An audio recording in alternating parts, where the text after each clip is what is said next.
we have, of course, like all these years through production business, you definitely meet one or two of these clients. Yeah. As much as you don't want to meet them, they're there. We did have a situation very similar to yours. The middle management was very happy with our work, to be honest. They're very excited. They wanted to show the video. It's B copy, but it's pretty close to the final copy because in their company, you can't really show anything to the boss until this looks pretty much finalized. And on the date of the presentation, everybody was so excited, hoping to see a big smile on the boss's face. As you can imagine, it didn't turn out that way. No smile. No smile.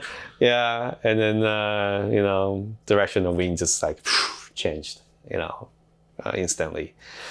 And it was probably one of the worst meeting I ever had. And after that, we think what we're trying to do is we're trying to communicate. Okay. First of all, like I said, at the pre-production stage, we let them know how many revisions we could have. Of course, they don't really stick by it, but then it's stated on the contract. So I will stick to that. That's one thing. Another thing is that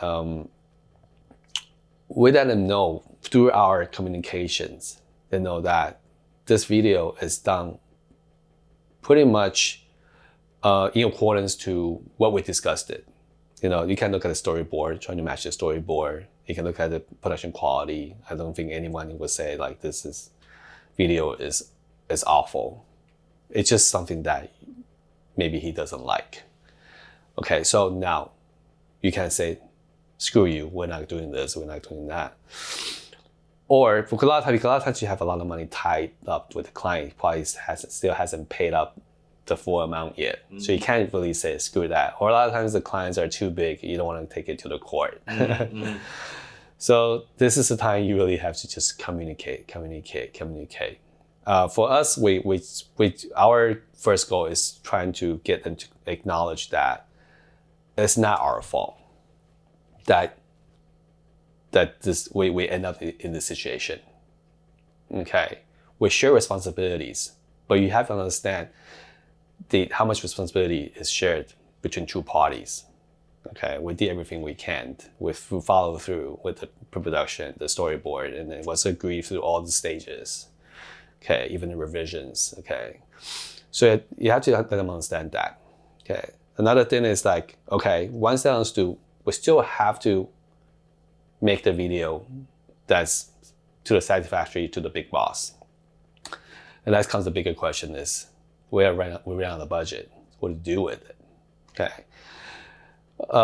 For us, we always raise the question we don't have the budget, so you have to fork out the budget. Of course, they're gonna come back to us okay, we don't have any more budgets. What do you deal with that? Okay. I think we can always try to work something out.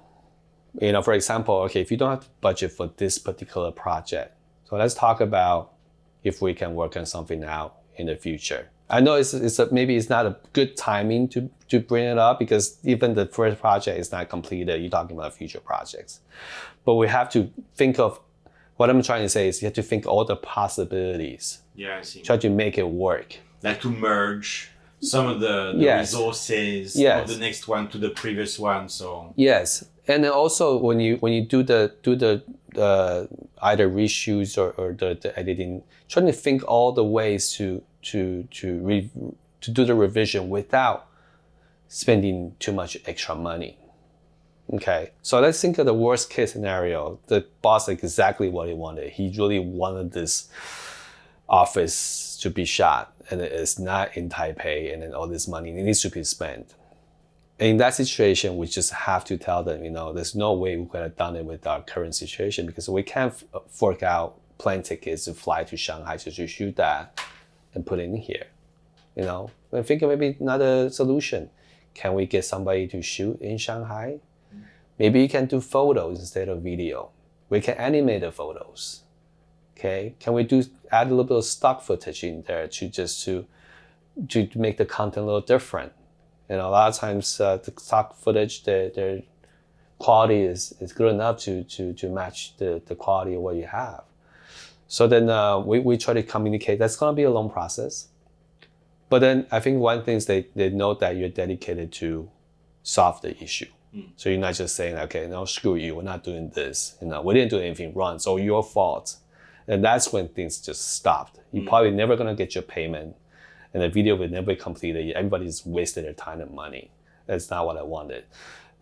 Maybe the project would finally ended. You're probably not going to be making a ton, maybe not even making money on it.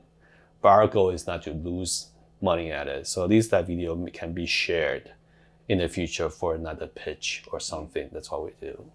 At worst, you only wasted time. But yes, yeah. But we always have confidence in the videos that we produce. So either way, this video could be used for our portfolio or something.